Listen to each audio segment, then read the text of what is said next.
Hi everyone, it's Melissa here, and confession time. I am a children's book hoarder. Yes. Maybe some of you know this about me already, but today I wanted to share this slightly embarrassing but also exciting fact about myself because I think it might be helpful for some of you. As school gets underway, I know that some of you who have kids who are entering kindergarten or who are even in preschool with us, you have a little bit of anxiety about your kids reading and writing and whether or not they're going to be doing those things on schedule. I wanted to share some of the tips that we are doing here at home. I have 4 tips for you today for how we're reading with our kids. And I also wanted to tantalize you with a little tour of our children's library and a few of our favorite titles, many of them obscure, for you at the end of this video. So stick around till the end and I'll show you all of our books, how I organize them, and a few of our favorite titles that I hope you'll consider checking out. Tip number 1, make reading enjoyable both for you and your child. And this one is very near and dear to my husband, who sometimes complains that there's a book on the bookshelf that he doesn't like. And so for this reason, I feel like it's really important to feel good about how you're reading and what you're reading to your child.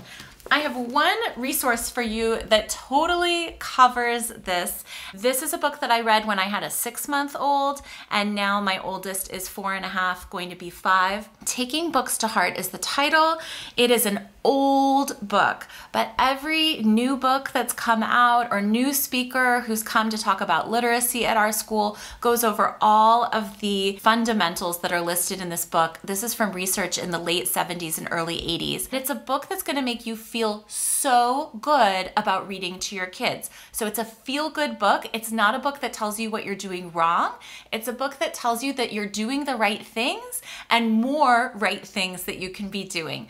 What I especially love about this book is that it's broken down by ages. So if you have a tiny new baby or if you have a child entering kindergarten all the way through about 4th grade, this author goes through sort of developmentally what's appropriate, and there's a reading list for every year of that child's life. If you're looking for titles or building blocks for your children's library, this is the book to get. It's super inexpensive. I'll list it below in the description box of this video. Taking Books to Heart. My second recommendation to you, or tip, is a tip from our children's librarian when I had a tiny baby and would go to story time with her. The tip is, when you read to your child, read both the title, but also don't forget to read aloud the name of the author and the illustrator. So you're going to read the title, the author, and the illustrator's name every time you read a story. Now, a lot of us are pressed for time, bedtime is coming, you rush through. Let me tell you, this came back, this tip came back around, and I saw the fruits of my efforts. Suddenly, I had a 3-year-old who could tell me all of her authors. Over time, your child is going to memorize his or her favorite authors. Mary Ann Hoberman is one of ours, and it's amazing. Also, it kind of expands your child's world where they start connecting and understanding which of their favorite books are written by the same people. So that was super great for me, and it's something I suggest that you try. My third tip for you kind of relates to this one. If you're asking yourself, how on earth can I afford all of the books that I'd love to own for my child? My answer is, buy them secondhand like we do.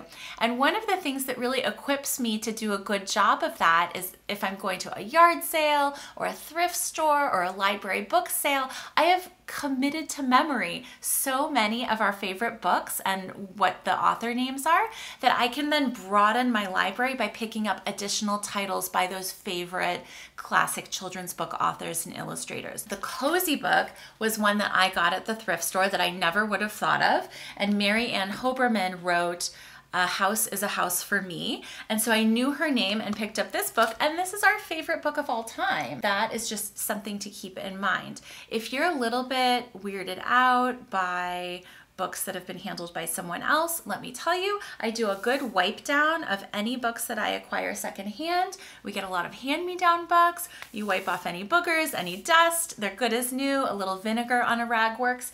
And then I use a dust jacket cover, which this book has, And I buy the dust jacket covers. I'll show you what they look like. They come in different heights. These are Brodart archival dust jacket covers. I literally will buy a 50-cent book or a $1 book, and I cover it with a cover, and it is both good as new. This is a first edition book from the 50s. It has a huge tear, but it's totally protected. Especially when it comes to children's books, this is something that is going to make them last a long time, and you'll freak out less when your children are handling a first edition book. The other thing that I have to say about buying secondhand is that you're going to find titles that you never would have found if you're just shopping online or at a traditional bookstore. Many of our favorite books are out of print books, books that are obscure and outright just weird books. So in addition to seeking out quality authors and illustrators whose names I know, I'm just picking up books that look good. So this one is a real weird sort of book, the Block book. It's about blocks who are trash hoarders, but it has these really fun illustrations and great rhyming, and it's just a weird book. I've never seen it anywhere, but my kids love this book, and this was a 50-cent thrift store book. As you can see, I've protected it with a book jacket cover. Another one that my husband just sighed and said he missed reading is Jennifer's Walk, and this book, just the end papers alone are so gorgeous. You know, this is a super 70s book. Jennifer's mom has those high-waisted tight jeans. It's such a beautiful book that encompasses a story that's just a girl going on a walk by herself and all of the adventures that she finds along the way. My last tip for you is to use trips to the library or a children's bookstore, if you have one, as a treat and reward for your child. In LA, we have Children's Book World. In New York, there's Books of Wonder, which if you go on a trip to New York, you absolutely should visit. At these places, there's often a story time or an activity. There are other children and families, which is fun for my kids. And there's an entire universe of books out there that you probably haven't read yet. So now let's go take a tour of our children's library, and then I'll share with you some of our favorite titles. Come with me. All right, so here is my first bookshelf that I wanted to share with you. This is a shared library for both of my kids. It is sort of a makeshift or make-do situation since I wish we had more shelves. I sometimes, as you can see, I'll store certain categories of books all together seasonally. I'm probably due to switch this over for my fall books, fall holidays, Thanksgiving I would do, but these I still have my bug books from the summer, bugs, spiders, butterflies. This is a really nice way to display books if you're short on space or you want to have them accessible. In terms of organizing my library shelves, I have pop-up books or lift the flap. I have one box set that didn't fit elsewhere, so Fancy Nancy is up here. I have a category of pottying, Big Girl Bed, Everybody Poops, human development, nursing books. This is like about my body and growing up. And I have some nature books here that are about wild animals, and a ridiculous collection of Linnea books that are just all here. I have a shelf that's somewhat devoted to classic children's books. Some you have like Goodnight Moon, Runaway Bunny, Alexander and the Terrible Horrible No Good Very Bad Day, Blueberries for Sal. Those seem to fit here. I have a category of books that are kind of like, I don't know, for lack of a better word, sort of like Latin or Latino authors that my children really like. Down here, I have a Cat in the Hat section. These are Angelina Ballerina and ballet books. I have books here that are all ABC's Counting Time. I also have fruit books somehow that are together. These Hoban books are really great. I have Shapes, Opposites. This one, another Tana Hoban. These are kind of like Montessori learning, really interesting titles. Then we're somewhat obsessed with guinea pigs in our house, so I have all of these guinea pig books, and they have to do with ABC's spatial distances and things, counting, and then I even have a bunnies book that's an alphabet book, so bunnies and guinea pigs are here, more counting books, and then I have gardening and trees here. This is my children's poetry library. I have a huge number of poetry books, honestly. I also have somehow my Ruth Heller books are all here. Ruth Heller, for some reason, she should be somewhere else, but she's a beautiful rhyme author and gorgeous illustrator. This grouping are books that are about grammar. They're crazy. I also have a lot of Jack Perletsky books. This is an author who's listed in Taking Books to Heart. Great poetry, Shel Silverstein.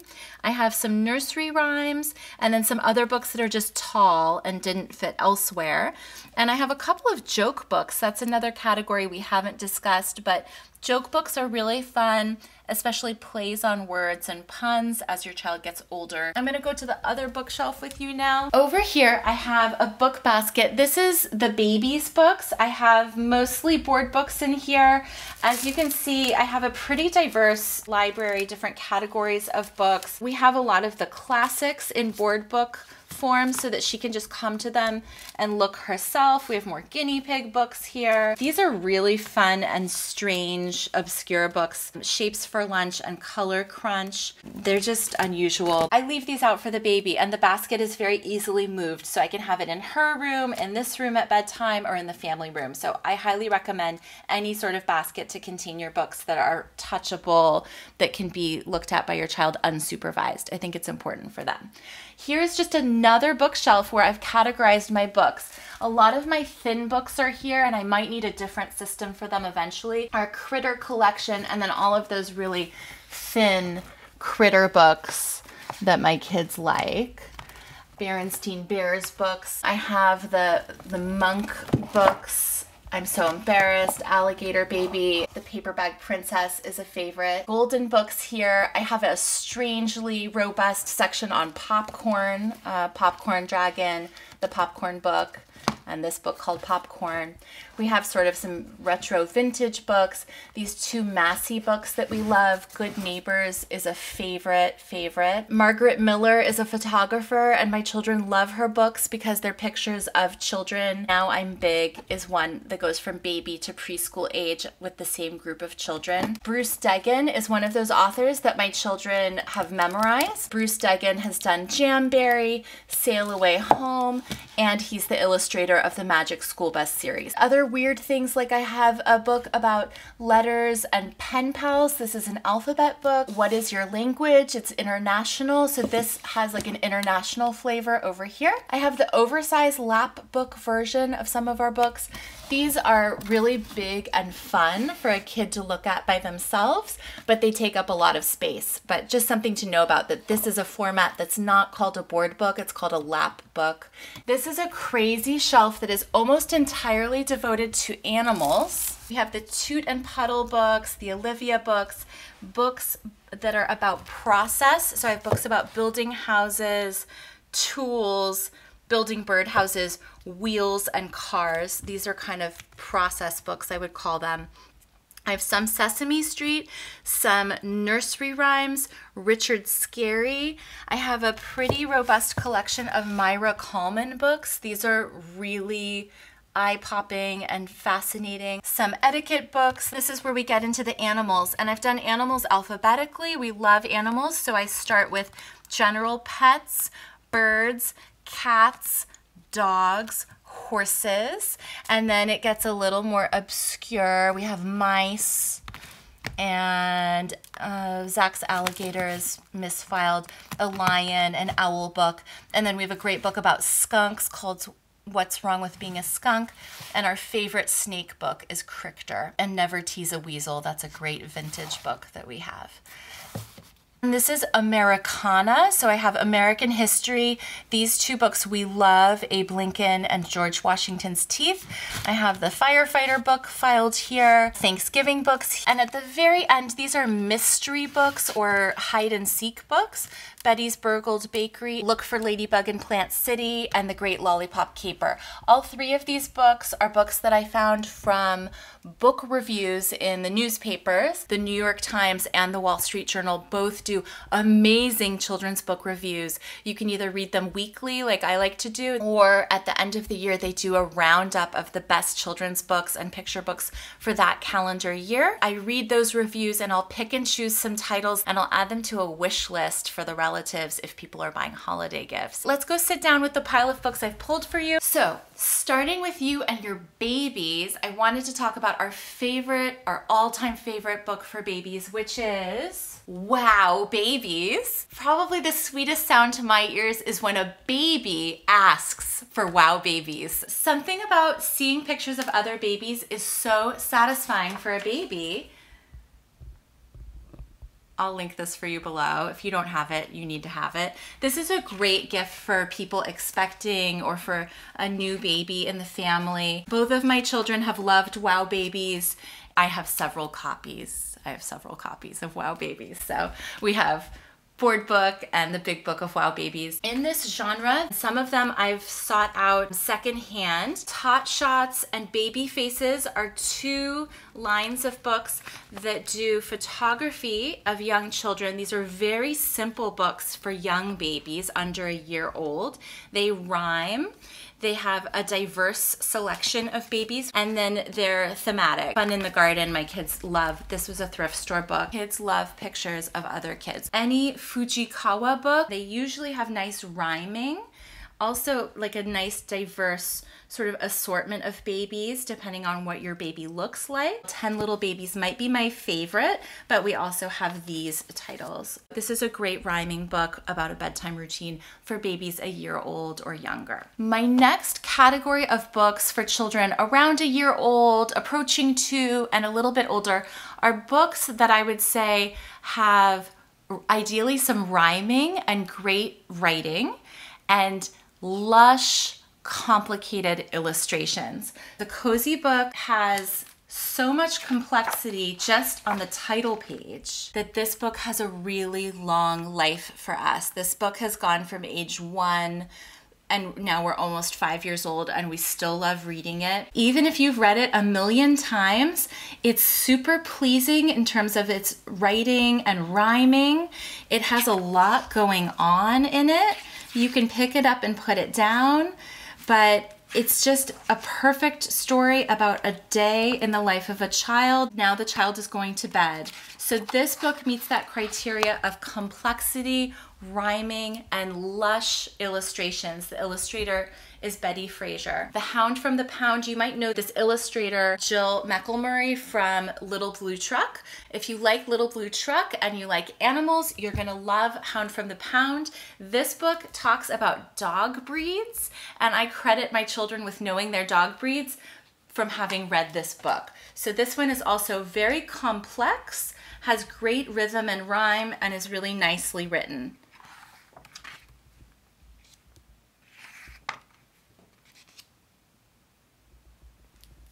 It's also really funny, so. Each Peach Pear Plum, this has a hide and seek element. It has rhyming and it has really just charming and lush illustrations. You're gonna look for nursery rhyme characters throughout it. We love it. I love a book for my children that have an arc in the story where something is completed. So in the salamander room, just like if you give a mouse a cookie, this is a story about a boy who wants to turn his room into a salamander habitat, and he goes through each step of what needs to be done. These illustrations are they're so dreamy. It's incredible. This has a boy protagonist if you're looking for boy books. And it's just a really magical sort of fantasy book. I'll link it for you below. This book gives like step-by-step process for a child, and it goes to completion at the end where, you know, the room has turned into a salamander habitat and they're sleeping together. It's just so beautiful to me. This is another recommendation for preschoolers and especially boys who want to read about other boys as a protagonist and nature lovers. My last book for you in that category of things that take like a nice cycle, The Ox Cart Man, pictures by Barbara Cooney. Barbara Cooney you may know from Miss Rumphius, which I called the Lupine Lady growing up. This is maybe a less famous book that she illustrated, but so charming and great for the fall. This book goes through the entire year of seasons and this entire beautiful like cycle of growing, harvesting, making, and selling, which in a sort of world order type way, I think is a beautiful concept for children to read about. The Ox Cart Man also has gorgeous repetition and metering. He packed a bag of wool. He sheared from the sheep in April. He packed a shawl his wife wove on a loom. From yarn spun at the spinning wheel, from sheep sheared in April, he packed 5 pairs of mittens, and it goes on and on. So it has this rhythm. It teaches children about writing. It's a different type of writing than a lot of children's books. It also has that like primitive Americana type look to the illustrations. It's just a nice reference for children to have a look at. You've probably done jigsaw puzzles that look like these pictures. The Ox Cart Man. My last category to share with you are these books. This book, The Stranger Was Mine. This is Chris Van Allsburg. And then this book, Mystery, which is another thrift store book. These books I would call mysterious books. Books where something kind of spooky is happening. These books are really interesting and intriguing for my children. The Stranger is a beautiful title for the fall as well. And there's a man laying in the road at the beginning of this one. So I highly recommend The Stranger. It's not out and out scary, but it's very mysterious. The other mystery book called Mystery is a mystery of stolen paintings from an art museum. I love this book because it has complex illustrations with little pigs as the protagonists, and it rewards a child who pays attention to the clues, which I think teaches a really good lesson for a school child about paying attention, listening to their instinct, and often when we're reading, you know, the child gets it earlier than the adult. So our kids feel really good when they read it and they solve the mystery maybe before mom and dad. That is my last pick of the books. I hope that these are titles that are new to you, concepts that are new to you, and I hope that you enjoyed my 4 tips about reading with kids. And it's something that's so special and near and dear to my heart. If you have any questions, do let me know in the comments below. I'd be happy to answer any questions that you have. Give this video a thumbs up or a like, hit subscribe, the notification bell, and I'd love it if you told someone about this video if you think it would help them too. Take care.